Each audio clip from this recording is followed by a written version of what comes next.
Recording.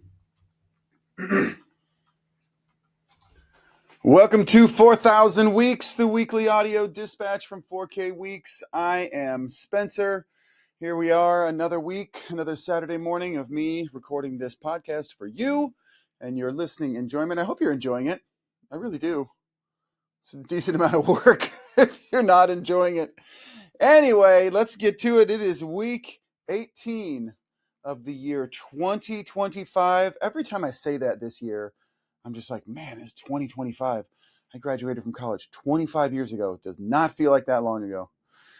However, it is spring in Kansas City, and I have to tell you, you should go to the email and look at the picture of the tulips that we planted last fall. They are so magnificent. I had to share the picture in the email. The world is so full of amazing things and wonder if you will just look for it. Let's see, the first thing I owe you this week is the dad joke setup. What kind of cheese isn't yours? What kind of cheese isn't yours? We will get to the punchline at the end, and it's time for you to walk over to your 4K Weeks poster and fill in another square. Are you done? Wait for it. You should fill it in, and you're probably done filling it in now. Okay. I saw a video about creativity this week. It was like rules of creativity. And the number one rule was to develop and maintain a childlike sense of wonder about the world. And I was thinking about that a lot. You know, we all grow up and get kind of stuffy and like, oh, I don't need to look at a flower, blah, blah, blah, blah, blah. I've seen a tulip before, but they're amazing. And I can't think of better advice right now for living in general. Just if you were going to make it a standard practice, you would get more out of your life if you just tried to maintain a childlike sense of wonder. Like, only good things can come from leaning into the beauty of spring tulips or the harmony choices in a masterful singing performance. Actually, in the email, I linked to last week's read time link, which is Rufus Wainwright and Sarah Bareilles singing She Used to Be Mine. And it is just, I mean, my kids and I have listened to it over and over and over again. It is just a masterful performance. I'm actually surprised nobody emailed about it. It's so good last week. Anyway, back to what we were saying. Only good things can come from leaning into those things and just really feeling the music. And in fact, in that video, you can see Rufus Wainwright feeling the music. He is so in the song. I don't know that I've ever been in a song as deeply as he is in that song. And it's just probably more enjoyable for him to be in the song that way. Or how cute a baby is. I think like all of these things are amazing bits of the universe that we just walk by all day, every day and ignore and think of as just matters of due course, when in fact, each one of them is like a thunderous statement about the beauty and amazingness of this world we get to live in. And, you know, last week, I think, or a week before, was about permission. If you need permission, here's your hall pass. I give it to you. Let yourself be overwhelmed by the beauty of existence and then barf that overwhelm out on the people around you. Life is just too short not to be amazed by the beauty of a tulip or the beauty of some harmony or the potential of a chubby newborn baby. Life is too short not to just be honest about the fact that that's amazing. Okay, if you have a minute and you enjoy it, please forward this podcast or subscribe to this to a friend, or subscribe to this podcast, or rate the podcast, or just do one little tiny thing, just one eensy, beensy, teensy little nod to the algorithmic universe that what I'm doing here is valuable to you and you appreciate it. That is like the best way to say thank you, because I guess it really matters. I don't really know, but people are saying that it really matters. But that's like the best way that you can say you appreciate it. Forwarding it to a friend and saying you think they might like it is spectacular. It's just a gift to me. So thank you. Remarkable weeks. Week 18 of the year 1910. This one blew me away. And I mean, I know this, you know how you can know a fact, and then when you discover it, it's just staggering. Week 18 of 1910, Captain Claude Graham White piloted the first night flight in England. He was 1,601 weeks old, or 30.7 years. And I just have to say, the first flight at night, at the first dark flight 115 years ago, we have only been flying at night for 115 years. I'm sure that most of you don't even think about it when you get on an airplane in the evening.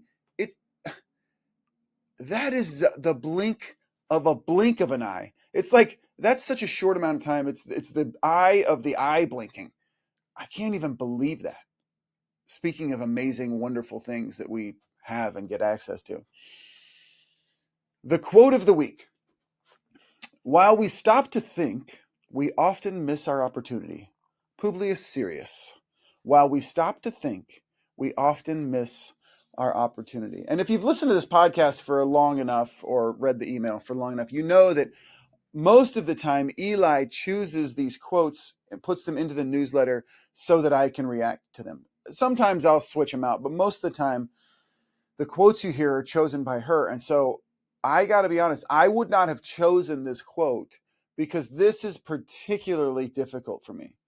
I am not sure. I don't know about you, but I have a very weak connection to my gut for the most part. I mean, I think some people are very good at going with their instincts, but I have like such a jumble of thoughts and perspectives in my head that it's hard to hear the one voice. In fact, our life coach, my wife and I's coach, says that I need to focus more time on just trying to be still so I can like hear that knowing voice in my gut. I still have not done well at that, and I'm not very good at that. With one rare exception, and this is funny. Every single time I used to travel when I was just out of college, I traveled for work a lot. I'd be gone for weeks at a time, traveling around the country doing installations. And Subway used to be one of my go-to foods back then. And every time I would go into a Subway restaurant and, you walk in and like one or two things put you off and you're like, ooh, I should not eat here. I should not consume the food that these people are preparing. Every time that I have had that feeling in my gut, I have been right. Whether I listened to it or not, I should have listened to it, because every single time I've walked into a Subway and my gut has said, no, go find some other food, it was the correct it was the correct voice. But the solution obviously is like to try to quiet your mind and just know, but it's not natural to me, and it's going to take a lot of work. And I think, I think about this in basketball a lot too. One of the reasons I feel like I haven't been as good of a shooter as I want to be is because I'm in my head all the time. I am constantly thinking about this thing and the next thing and the next thing and the next thing. And to be a good shooter, you have to have nothing in your brain when you release that ball so that you don't affect its trajectory. And I think it's just not a natural state of being to me to have that empty mind, but it is for some people. And I don't mean that disparagingly, although I do feel, I have thought to myself that maybe it's easier to shoot if you're dumber because there's nothing going on in your head. I don't know if that's true. Maybe I fit that bill. But like, it also likely has to do with my penchant for being focused on outcomes and not the experiment. I just know that in myself, I am focused on the reason I'm doing a thing is to get the thing done. Anyway, all of this is to say that I am not very good at acting on my gut instinct. And I think that that's something that should be developed. There's a lot of work to be done there. And I wondered if you have thoughts on that. If if you think you're good at going with your gut, or if you feel like your gut has betrayed you, I would love to know that. As I think about my own experiment. And so just if you want to drop a comment in, members.4kweeks.com is where you would do that. What I consumed this week. Okay, again, I have been consuming a lot I've been creating a lot this week instead of consuming. It's funny how you go in streaks. Although I will say I have finally finished book 5 of the Stormlight Archives by Brandon Sanderson, which is I accidentally fell down the rabbit hole of reading a whole bunch of fantasy fiction this year. We went to Mexico and we were at Half Price Books, and I was thinking, oh, I should get a book for the plane so I don't just, look at my computer the whole time. And I Googled, or I Chat GPT asked, what are some books that are similar to Game of Thrones? Because I loved those books. And it led me down a rabbit hole of, I think it started with Philip Rothfuss books. And then, no, Tad Williams. I've read like 10 fantasy books this year so far, like big, huge, fat, small print fantasy books. Started with Tad Williams, went from Tad Williams to Patrick Rothfuss, which is The Name of the Wind, which is an amazing series that has not, for the last 10 years, had the last book released, and apparently people think it's not going to get released, blah, blah, blah. But I would stop everything and read that last book right now. That's how good the series was. And then that led me to Brandon Sanderson. And Brandon Sanderson is one of the most prolific like word volume authors in fantasy right now. And so he wrote this Stormlight Archives book, and I thought that book 5 was the last one. It's 1,500 pages, and I just finished it thinking the story was going to be wrapped up, and the storyline was wrapped up, but he says, and I don't think he's written these, the next arc of the story will be in books 5 through 10, and I'm just like, man, I don't have time for this. But anyway, I did finish that, and I'm still reading, because I finished those. I'm still reading the David Brooks book, How to Know a Person. Read that last night, which is pretty dang good. Also, is it Robert Rodriguez, the director, wrote a book, How to Make a Feature Film in 7,000 with, I don't, how to, what's the title of that? How to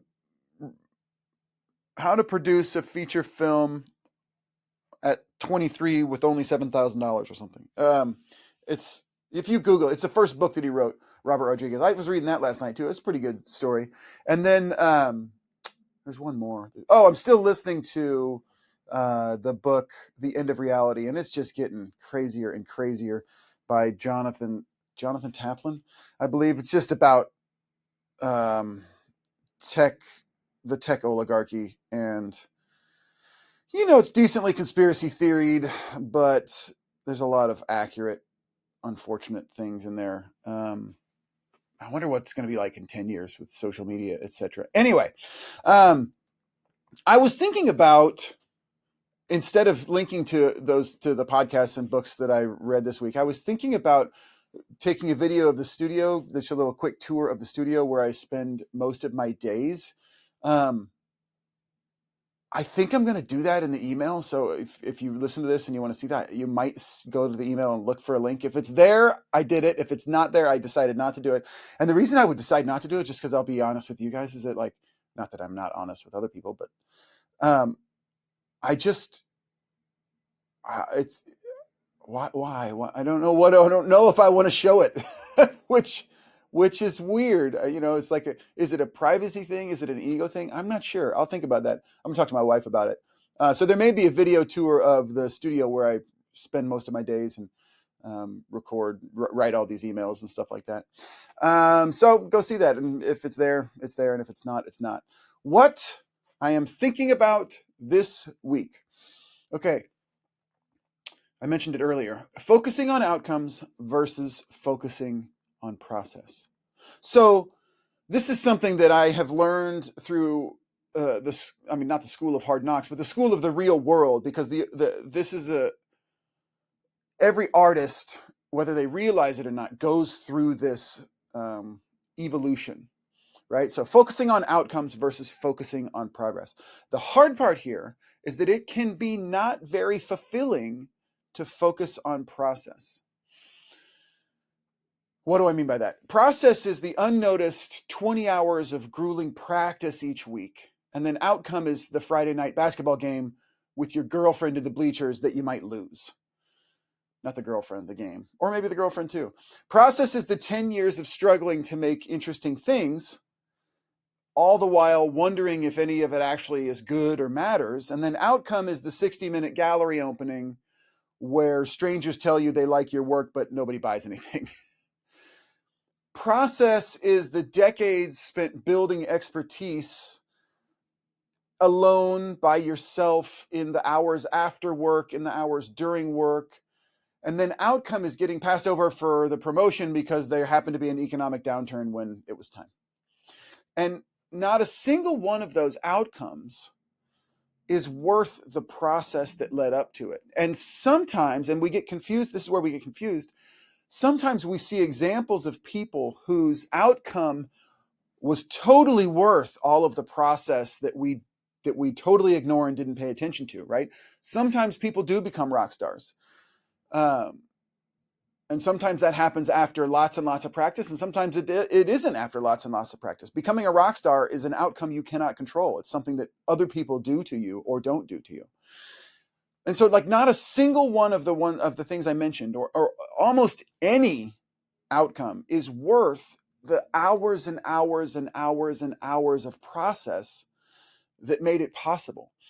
And that is why you need to be in love with the process. And there's this great story in the book Art and Fear by David Bales and Ted Orland.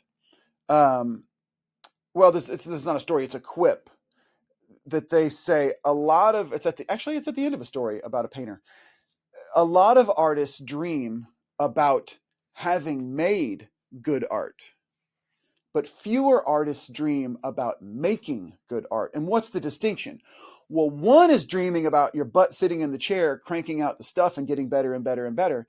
And the other thing is about the gallery opening where everyone's like, oh my gosh, I love your work. You're so talented, right?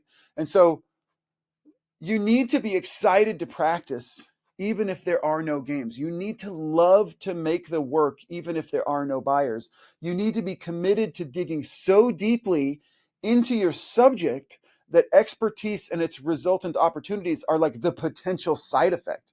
There is zero chance that you will get good enough at something for it to be remarkable if you don't love the practice, if you don't love the process of building that skill. Everyone loves to win games. Everyone loves to sell work. Everyone loves to get promoted. Everyone loves the glory. Pros love the glory and dilettantes love the glory. Every single person. The fandom, professional sports fandom, is people co-opting the glory without having done the work. Only pros love the process. Only pros love the practice. Only pros love the work, and only pros would do the work even if there was no glory. That's it. Only professionals would show up at practice even if the games were canceled. And we are all dilettantes at some things, right? And we are all interested in something and somewhat focused on it without being willing to work really hard for it. There's no way you can be a pro in every aspect of your life. But I mean, like, truly rare is the person who can be a pro in multiple arenas. Like, and we've seen that. That's why it's such a big deal when Michael Jordan decided to play baseball and actually was pretty good at it, right? It just takes too much focus. And most of us can really only give that much focus to one thing in our life while still like maintaining a life. But you should make sure that you are trying with all your might to be a pro in at least one arena. Because it's the only way it literally is the only way to differentiate yourself. If there's not something that you feel, and it can be a combination of things, right? It can be, it doesn't have to just be like sculptor or singer or data programmer, whatever. I don't know what it is, right?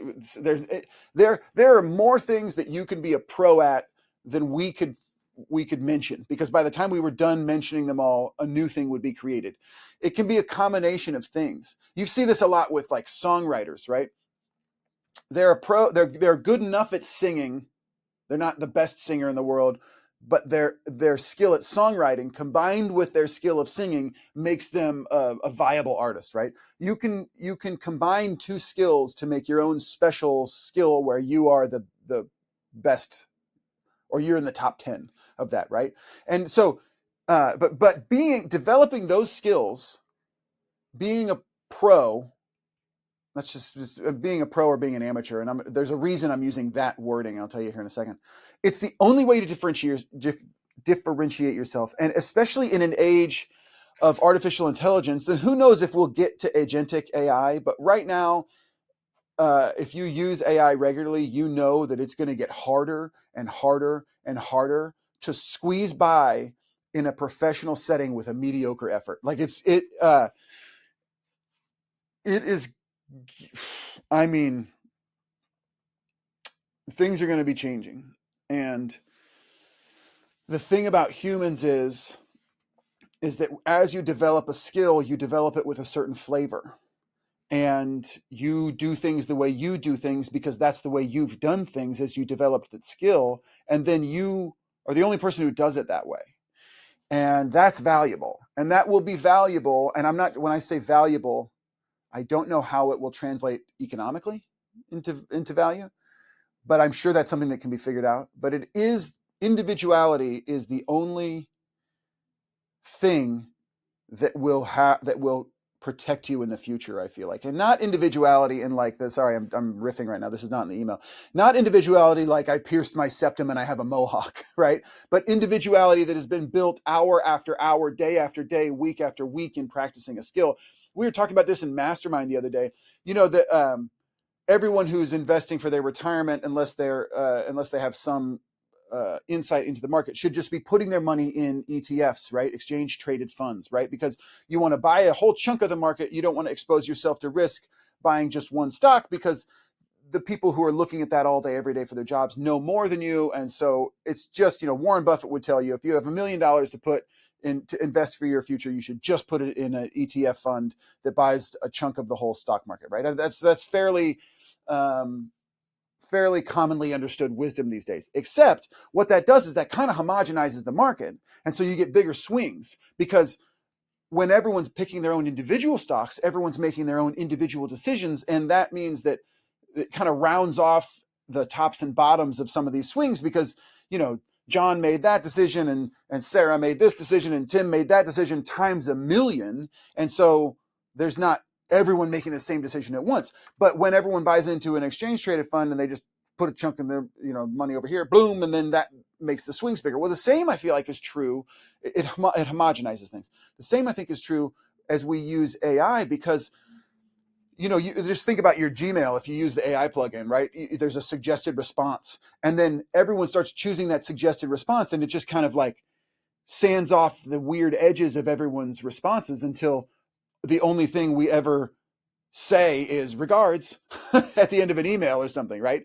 And the only way for you to have your own flavor is to develop that skill with a million different choices. That means what you do is weird compared to everyone else, and some people are going to want that weirdness. That was a digression. If you want more, but I do feel that. I feel like I don't know what's going to happen. I don't know how anyone's going to capture any economic value, which means make money, in the future when we have these super powerful intelligences working on our behalf. And I just did hear something about agentic AI the other day. Just thinking about the security concerns that make it difficult to do that. For example, if you want to buy concert tickets, if you want your AI assistant to buy concert tickets, they have to have access to your browser, your credit card, your calendar. They basically all of these different things, and they're likely going to be processing that in a cloud. And so that means they're going to be transmitting all that very sensitive data over an unsecured network to the cloud and then back down to your device. And so there's a lot of work to be done with regard to that root access that your agentic AI is going to need to all your sensitive financials before we get to that level. But it's changing quickly, and your livelihood is important to you. And things that threaten it, even if they threaten it because they're making the world better, still should be taken seriously by you. Anyway, that's my digression. If you want to read more about turning pro and what it means to be a professional in this regard, you should read the book Turning Pro by Stephen Pressfield. Stephen Pressfield has written, writes a lot, he's a writer, but he's written about creativity a lot.